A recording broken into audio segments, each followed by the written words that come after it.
Bom, vamos lá. Não, minha pergunta é a seguinte. Você imagina, eu estou aqui trabalhando e o faraó tá lendo. Não, me explica. E não está nem prestando atenção na gente. Está tão concentrado. Sabe qual é o livro que ele está lendo? As Histórias de Tio Patinhas. Para ver como é que guarda mais dinheiro. Fica tranquilo aí, vai continuar lendo. Vai deixar que eu faço por nada. Me dá a imagem do comandante Juan. Me dá a imagem do comandante Juan. Nesse momento, a Polícia Militar do Estado de São Paulo encontra uma casa que era uma casa que, a partir daí, traficantes se escondiam e eles já estão presos. E eu tenho a informação com o meu querido comandante Juan. Diga lá, Juan.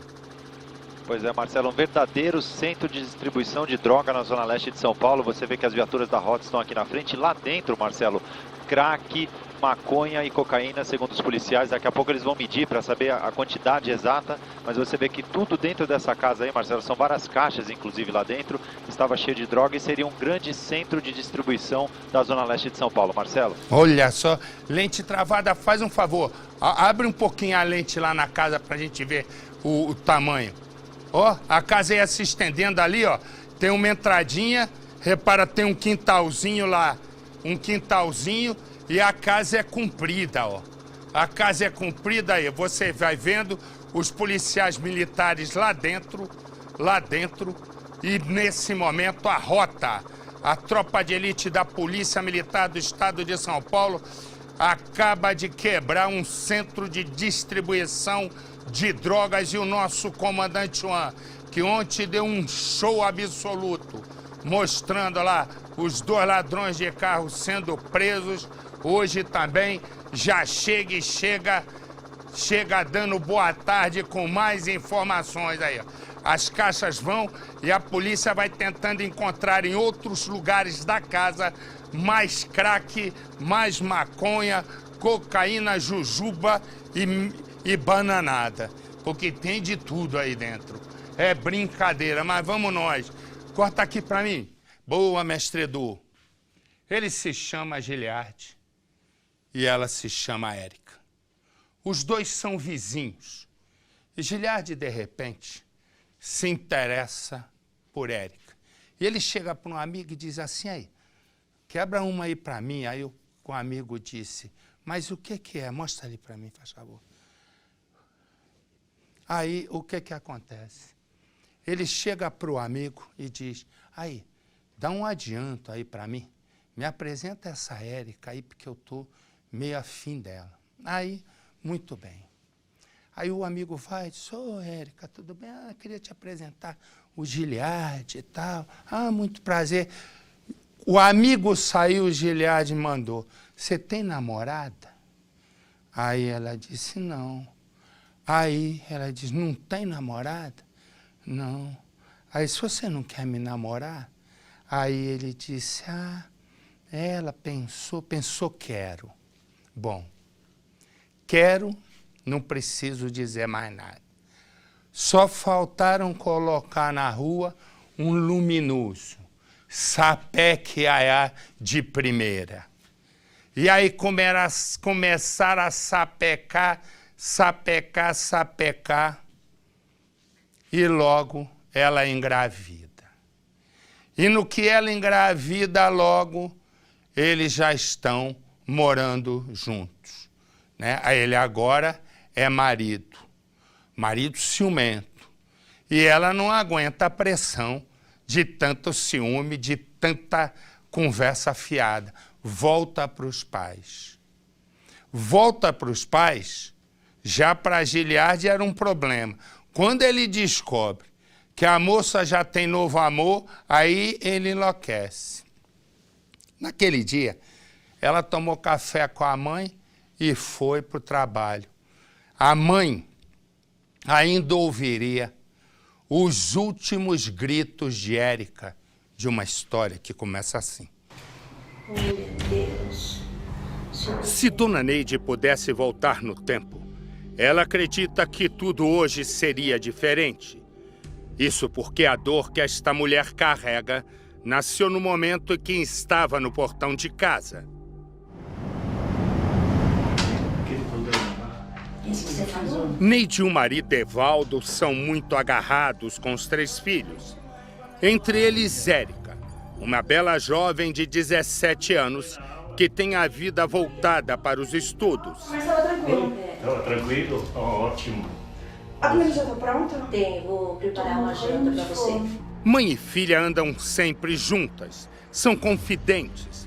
E de tão unidas, o primeiro namorado de Érica, ela conheceu ao lado da mãe. As plantinhas, dona Neide? Olá, tudo bem? Então, queria apresentar para a senhora um amigo meu, Giliardi. Prazer. Menino bom, trabalhador, gosta de plantas também. A Érica. Giliardi foi apresentada às duas por um vizinho no portão da casa de Érica. O rapaz, com aparência de bom moço, cativou a jovem no primeiro olhar.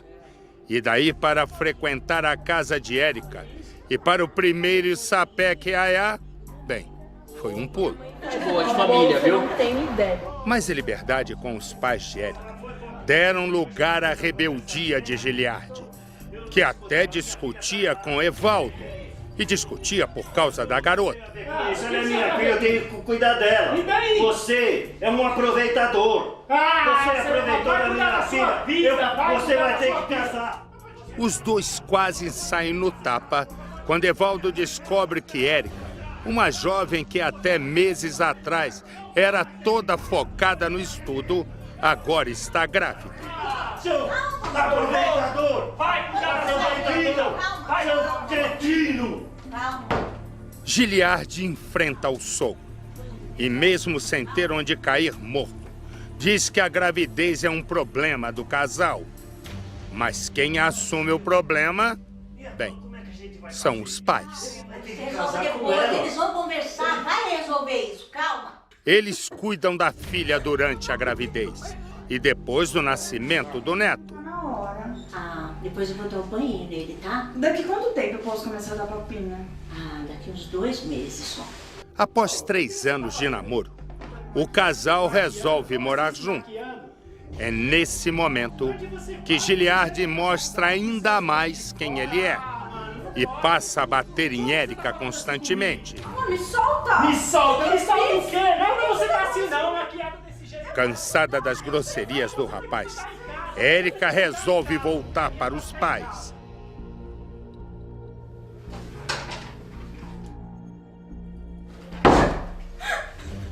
Giliardi volta a brigar com os pais da moça.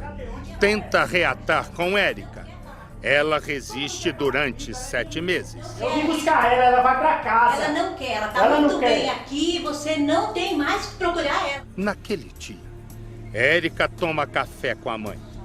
Ela se despede e vai trabalhar. Vai com Deus. Dona Neide começa a arrumar a mesa do café quando ouve gritos de socorro.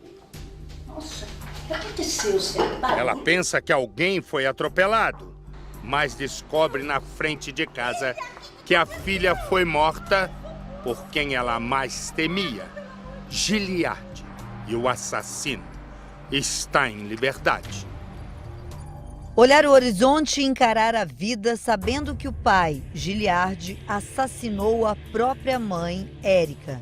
Essa é a realidade do garoto de 9 anos. Ele chega a fazer para a avó um triste pedido.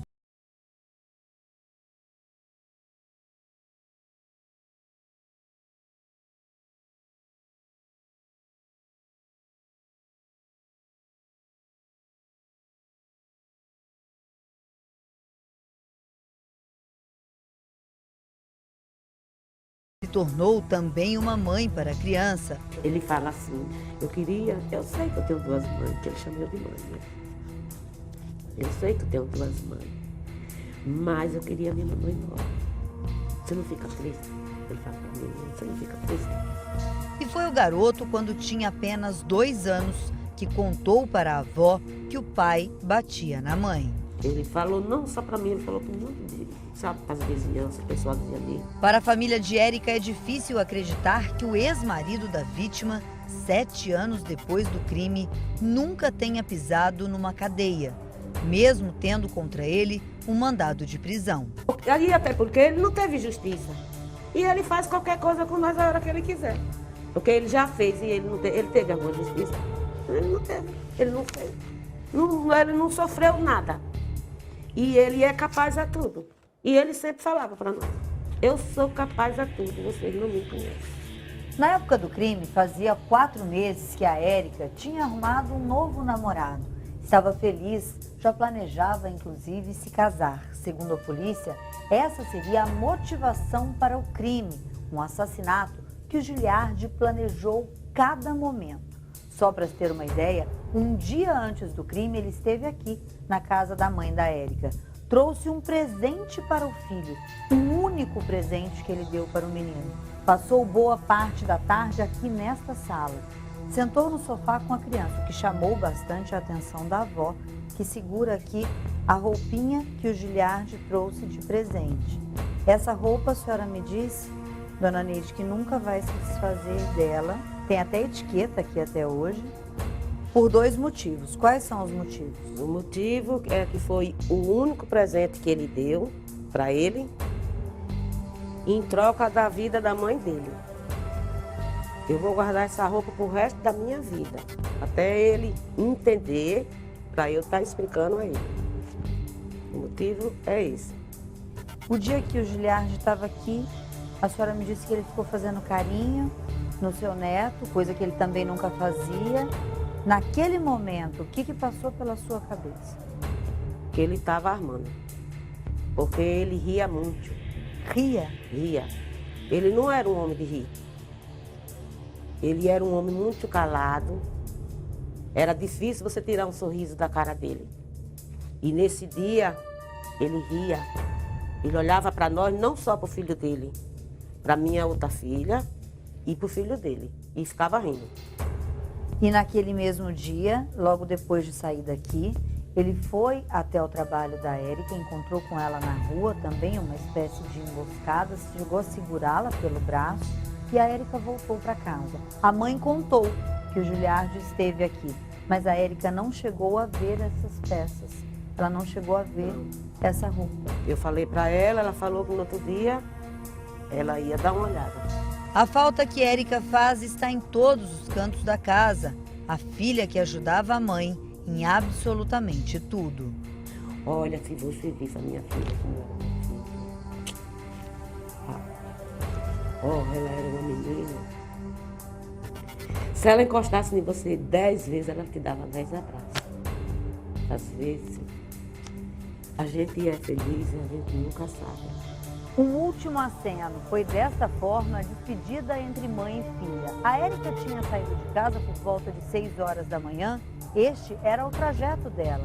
Cerca de 100 metros de distância separavam a vida da morte da Érica. Quando ela chegava neste ponto, já estava até perto do ponto de ônibus e de lá ela seguiria para o trabalho. Mas exatamente aqui ela foi surpreendida pelo Giliardi, que chegou de moto. Logo que desceu da motocicleta, segurou a ex-mulher pelo braço e começou a xingá-la. Ela, tentando evitar o pior, segundo uma testemunha, chegou a pedir para ele que eles voltassem para casa, que ele pensasse no filho e que eles conversassem de uma forma mais tranquila. Bastou a Érica se virar e o Giliardi começou a atirar. A vítima caiu exatamente aqui, no local onde morreu. O Giliardi fugiu. Giliardi foi condenado à revelia, um réu que simplesmente desapareceu do mapa. A mãe de Érica acha que falta empenho para a prisão do ex-genro assassino. Ele está com a prisão decretada há bastante tempo e eles não fazem nada. Quando a pessoa está com a prisão decretada, não tem que ir atrás dele para ver se encanta? Eles nunca fizeram nada. Érica tinha 20 anos quando foi assassinada. A tia dela, emocionada, diz que tentou alertar a sobrinha sobre a violência do ex. Érica, toma cuidado, Érica, a gente vai falar direto pra ela, né? Mas, assim, você sabe que quando tá envolvida assim, acha que não tem coragem de fazer as coisas. Eu acho que ela pensou assim, que ele não teria coragem. Só pode, porque a gente avisou que uma tia dela que trabalha com ela, nossa, conversava com ela direto, mas ela não caiu na real. A Érica conheceu o Giliardi na porta da casa onde ela morava com os pais, um vizinho que apresentou. Logo eles se apaixonaram e em seguida o Giliardi quis vir até os pais dela para pedi-la em namoro, como se fazia antigamente. Depois disso, eles começaram um relacionamento que durou cerca de 4 anos. Apenas durante 7 meses, ela saiu daqui da casa dos pais e foi morar com o Giliardi em outra casa. O filho do casal já havia nascido, mas a criança permaneceu aqui na casa dos avós. Depois que ela conseguiu a separação, imediatamente voltou para a casa dos pais. E em seguida, o Giliardi continuava vindo aqui o tempo todo, pedindo que ela reatasse o relacionamento com ele. Agora, enquanto o Giliardi continua foragido, o medo da família é que ele volte mais uma vez no endereço que ele conhece bastante. E que as grades possam servir para Giliardi e que a família, de uma vez por todas, possa sair da prisão. A partir do momento que esse homem chegou na minha casa, tudo acabou. Na garagem empoeirado está o carro antigo que Giliardi restaurou. Carros sempre foram a paixão do criminoso. Ele sempre me ameaçou de vir pegar o neném. No início eu tive que mudar da minha casa, fiquei 1 ano fora de casa. A investigação aponta que as ameaças foram frequentes depois da separação do casal.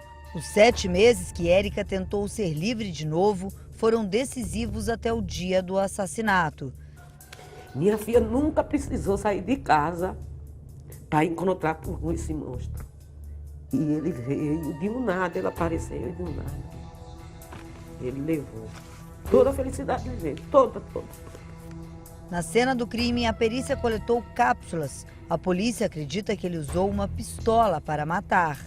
A arma nunca foi localizada, assim como o homem que pilotava a moto e participou do crime ao lado de Giliardi. Isso dói muito na gente todo. Eu acho que todo mundo, até pessoas que não são parentes, dói, né? Saber que aconteceu um caso desse, na maior brutalidade dessa, e a justiça ter parado ali, não ter feito nada, não ter ido atrás de nada, é difícil. E este é o homem que está foragido. Se você viu esse homem, se você conhece esse homem, se você sabe onde ele está, ligue.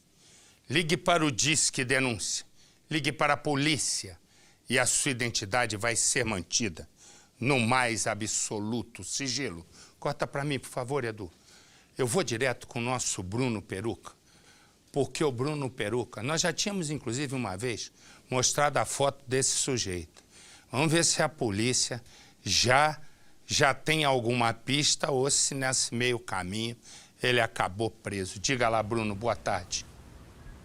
Boa tarde, Marcelo. A polícia ainda não tem pistas, né? Não sabe onde Giliardi se escondeu. Afinal de contas, na verdade, ele sumiu, né, do mapa. A polícia não tem pistas dele e também não sabe quem era o piloto da moto, né, no dia em que tudo aconteceu. Mas ele deu sinal de vida sim, viu, Marcelo? Porque ele ligou para a família após o crime e ameaçou toda a família de morte, falou que ia voltar e ia se vingar de todo mundo. Ou seja, já tem 7 anos de impunidade, é uma justiça injusta. A família acaba ficando trancada dentro de casa com medo do assassino da Érica. 7 anos de impunidade, Faraó, não é mole, hein? O Giliardi aí entrou numa fila, Marcelo, que tem 120 mil mandados de prisão atualmente para serem cumpridos. Aqui em São Paulo. Aqui em São Paulo.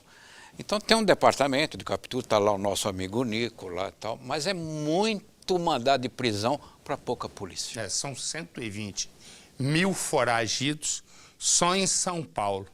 Quer dizer, esse número pode chegar ali em torno de 500 mil foragidos em todo o país. E realmente, como disse o Faraó, é muito bandido solto e não há polícia que dê jeito, né, na situação. Pensa em Felipe e pensa em Natércia. Namorados desde a infância. Esse é aquele namoro ioiô, vai e volta, até que um dia ele diz, chega, vamos morar junto, que assim a gente não tem para onde ir. Pobre moça, ele que bebia, passou a beber mais. E aí ela também entrou na bebedeira. Naquele dia, e volta e meia ele sapecava ela. Naquele dia, ela entra na delegacia. Quando ela entra na delegacia, ela diz assim: matei. O plantonista da delegacia olha e diz: minha senhora, a senhora matou quem? O meu marido. Aí o homem diz: o seu marido? Peraí, faz favor. Aí ela foi e levou para o delegado. Aí ela disse para o delegado: matei. Aí o delegado conversa com ela e diz: pode ir embora. Porque o delegado chegou à conclusão que ela tinha agido naquele momento em legítima defesa. A história começa assim. Quando Felipe olha para Natércia, só pensa numa coisa: sapeca iaiá. E depois da cerveja, o que Natércia mais gosta também, nessa ordem, é sapecar. Essa mistura de álcool, sexo, amor e ciúmes tem tudo para dar errado. É o que aconselha o pai de Felipe. Ele não entende porque o casal vive brigando. Você não pensa no seu futuro, cara? O futuro é meu, não é teu? Rapaz, não é assim que fala assim, não. Oi, Pé. Oi, Ná. Felipe e Natércia são vizinhos e moram desde pequenos na mesma rua. Felipe cresceu vendo a vizinha com um namorado aqui, outro ali, e por isso é tão inseguro. Já Natércia sabe que Felipe também sempre foi mulherengo. E esse ciúme é tão grande que quando os dois começam uma briga, ela só termina quando um sai correndo. Eu não quero você conversando com ela, já cansei. Calma, As confusões sempre começam com um copo de cerveja. Os dois vivem no bar. Eu gosto de você. Você gosta de mim? Mesmo sem emprego fixo, Felipe sempre arranja um bico para fazer um trocado. Já Natércia não está muito preocupada com o trabalho. Vive às custas da mãe, uma enfermeira que passa mais tempo no trabalho do que em casa. Pra você procurar um trabalho, filha. Não, eu não quero trabalhar, não quero. Depois de uma briga com Natércia, Felipe termina o namoro. Você quer que eu tenha calma se você fica conversando com essa menina? Ó, chega. Natércia rapidinho arruma um novo amor e já vai morar com o moço. Enquanto Felipe arruma tanta confusão com o pai que acaba sendo expulso de casa. Não quero. Eu não quero mais saber de você. Vai me bater? Não, eu não vou te bater. Eu quero que você tome juízo na sua vida e vai procurar um serviço, vai caçar um assunto. Não quero mais você, não quero mais olhar pra sua cara. Sem ter onde morar, pede ajuda à ex-sogra, a mãe de Natércia. E a mulher o acolhe. Dá comida, casa, roupa lavada. A relação de Felipe com a ex-sogra é de mãe e filho. Eu te considero muito. Obrigado mesmo. Não sei nem como agradecer pra senhora. Até que um dia, Natércia vai visitar a mãe. Reencontra o ex e os olhinhos voltam a brilhar. Tudo bem? O que você tá fazendo aqui, Felipe? Quanto tempo? Vem à tona todo aquele amor explosivo. Pois é. Eu vou lá em casa, vou buscar as minhas coisas, vou voltar pra cá. Vou morar com a senhora e com o Felipe, mãe. Tanto que ela só volta para a casa onde mora com o novo namorado para pegar as coisas e ir embora para os braços de Felipe. Tchau. Mas não demora muito, as brigas voltam. É só o casal beber um pouquinho que o tempo fecha. Que isso? Vai trabalhar! Para de beber, meu! Até dentro da casa da minha mãe você tá bebendo? A mãe de Natércia, então, oferece uma casinha para os dois morarem. Ó, não vem bagunçar a minha casa, não. Vocês podem ir lá pro quartinho lá de fora. Vai ficar lá vocês dois lá. Naquela noite, Natércia se arruma toda para esperar o namorado que foi ao bar. Ela quer fazer uma surpresa. O problema é que Felipe chega bêbado. E mais, chega cheio de razão e quebra o pau com Natércia. Procurar o que Felipe, fazer. não me toca, Felipe. Por que tocar em você? Os dois brigam, mas Natércia consegue pegar uma faca. Acerta Felipe em cheio. Ferido, ele corre até a casa da sogra para pedir ajuda, mas morre ali mesmo, na calçada. Natércia aparece pouco depois. Pede ajuda aos vizinhos, mas já é tarde. Alguém me ajuda, por favor.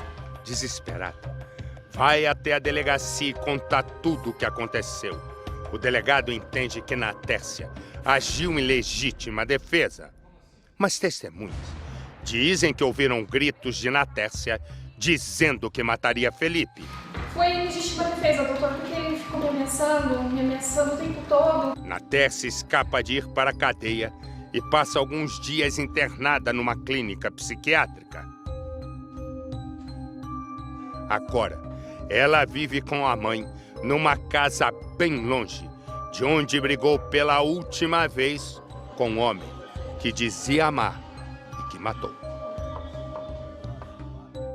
Um casal apaixonado que sonhava em ter filhos. Uma história de amor que, entre carinhos e brigas, terminou em tragédia. Natércia Fernandes e o Felipe Salvador se conheceram aqui na Rua das Orquídeas, em Rancho Fundo, Nova Iguaçu. Desde pequeno, eles já brincavam juntos e esta brincadeira, com o tempo, segundo eles, foi virando amor. Um amor que no início não foi muito aceito pela família dos dois. Eles achavam que eles eram muito novos para namorar. Mesmo assim, eles insistiram e iniciaram uma relação.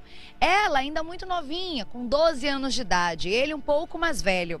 Só que, como eles eram muito imaturos, eles brigavam demais e acabavam se separando, voltavam, se separavam. Numa dessas, já mais velho, o Felipe começou a namorar uma jovem que chegou a engravidar, mas perdeu o bebê. Já a Natércia foi morar em um outro bairro, também com um outro namorado. Depois de um tempo, o Felipe terminou com essa moça, brigou com o pai e resolveu pedir ajuda para a mãe da Natércia, com quem tinha desenvolvido uma relação de afeto. Ela o tratava como se fosse um filho. Ele pediu para ficar um tempo na casa dela e ela acabou aceitando. Só que neste período, a Natércia também terminou o namoro e voltou para a casa dela. E aí, com a convivência, o amor voltou e os dois resolveram finalmente começar uma relação séria. Sonhavam em casar. A mãe de Natércia, que por medo de preconceito prefere não mostrar o rosto, conta que no início o relacionamento dos dois era perfeito, mas bastaram alguns meses para as brigas recomeçarem. Em uma das discussões, a mãe da jovem precisou separar os dois. Ela tinha medo que algo de pior acontecesse. Várias vezes ela chegou a pedir que os dois se separassem, mas foi em vão. Paravam um dia, 2 dias, depois voltavam de novo. Pra dizer que amava ele. Com o passar do tempo, a situação foi ficando cada vez mais complicada e as brigas do casal mais violentas. Uma delas, que aconteceu há mais ou menos um ano, terminou, olha, com várias janelas da casa quebrada e com a Natércia completamente roxa. Quando a mãe dela chegou aqui, viu toda essa cena, decidiu que era o ponto final. Felipe teria que sair daqui. Mas apesar de ter acabado de brigar com ele, a Natércia não aceitou muito bem a decisão da mãe. Disse que iria com ele. Foi aí que os dois se mudaram para uma garagem que a mãe tem aqui mesmo na rua, onde passariam a viver juntos por apenas mais um ano.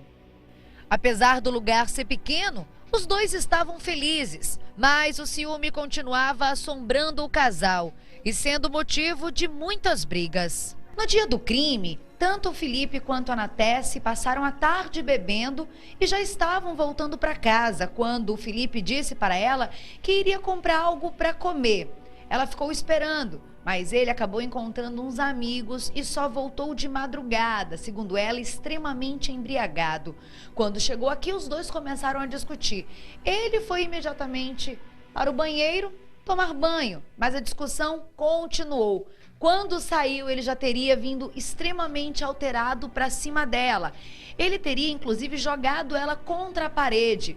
Foi aí que, no impulso, ela pegou uma faca que ficava numa cômoda aqui neste canto para tentar se defender.